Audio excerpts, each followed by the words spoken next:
Hi everyone, welcome to the 12th Standard English class. I'm Jasmine and this is the 12th module.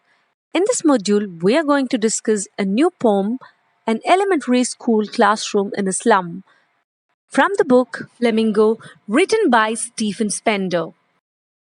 Let me first introduce you the poet.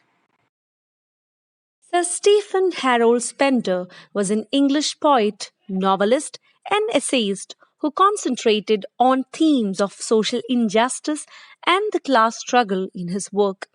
He was appointed Poet Laureate Consultant in Poetry to the United States Library of Congress in 1965.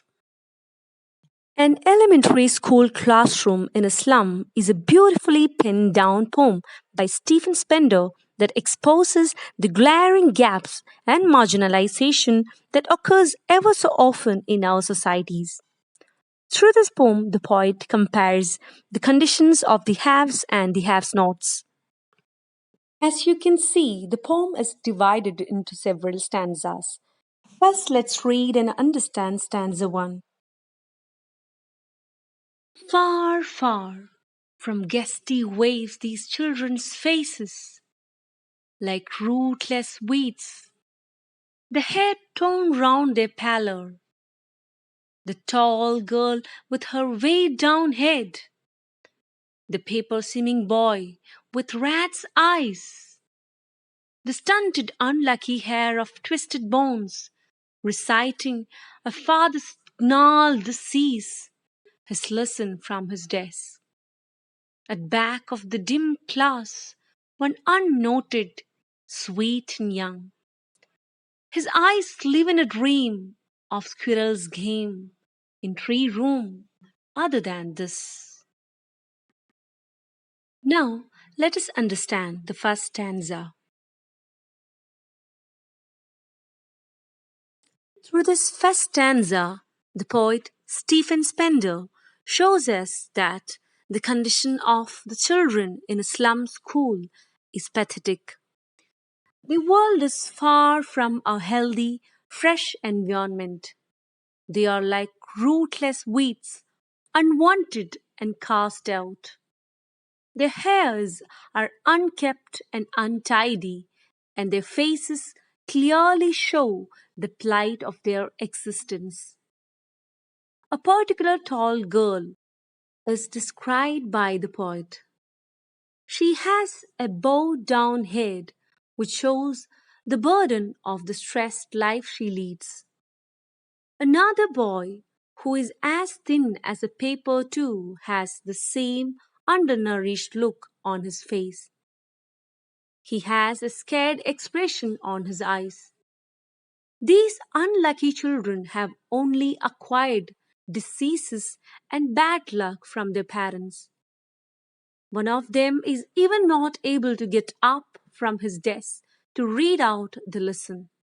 However, the poet says there is one particular boy who is a little younger than the rest, has still his hopes and dreams with him. He waits for the time when he can go out in the open to play. The environment of gloom has not yet engulfed his dreams and hopes. Now let's read and understand the second stanza. On sour cream walls, donations. Shakespeare's head, cloudless at dawn. Civilized dome riding all cities. Belled, flowery, tireless valley.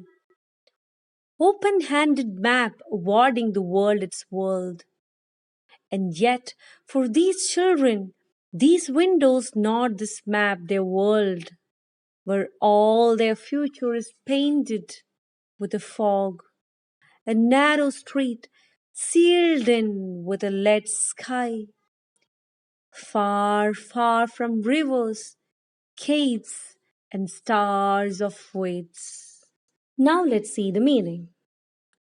In the second stanza, the poet describes the classroom, which is also dirty and neglected like its inhabitants. The classroom too exhibits an atmosphere of depression and gloom. The walls are cream in color, and on them the names of the donors are engraved. A bust of the great poet Shakespeare, with a background of a sky, is put on. The walls have pictures of splendid Tyrol's Valley, which is a sharp contrast to the atmosphere of the classroom. There are maps on the walls which show them the harsh world from their classroom windows. The world presents a future to them which is dark and cruel. The poet brings out a harsh reality of these children. These children are trapped in the hopeless situation, and their world is far from the beautiful nature, such as rivers, valleys, and seas. Now let's read the third stanza. Surely Shakespeare is wicked, the map a bad example, with ships and suns and love, tempting them to steal for lives that slyly turn in their cramped holes. From fog to endless night, on their slag heap, these children wear skins peeped through by bones, and spectacles of steel with mended glass like bottle bits on stones. All of their time and space is foggy slum.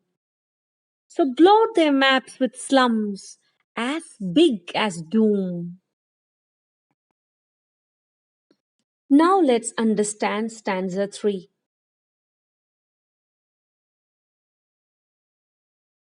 Stephen Spender suddenly attacks Shakespeare and calls him wicked. He says so because he feels Shakespeare has poisoned the children's mind by misleading them that their world is beautiful. It has corrupted the young minds, which in turn had made them to steal and escape from their confinements. The poet feels deep-rooted sadness for the condition of the slum children. The children are so skinny that they seem to be wearing skins. The glasses of the spectacles seem to have been mended several times.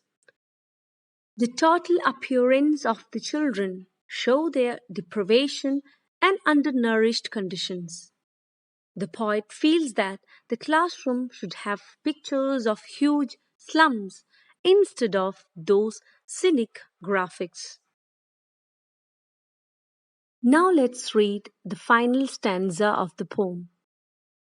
Unless governor, inspector, visitor, this map becomes their window, and these windows that shut upon their lives like catacombs.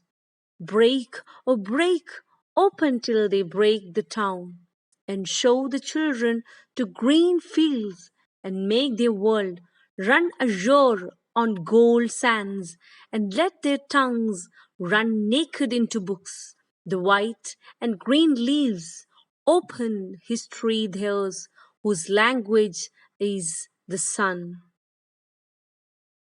Now let's see the explanation of this stanza. In the final stanza of an elementary school classroom in a slum, the poet uses a pacifying tone and appeals to the governor, inspector, and the visitors to do something about the condition of these slum schools. The map showing the beautiful world can be their reality too, if a little will and effort are put together.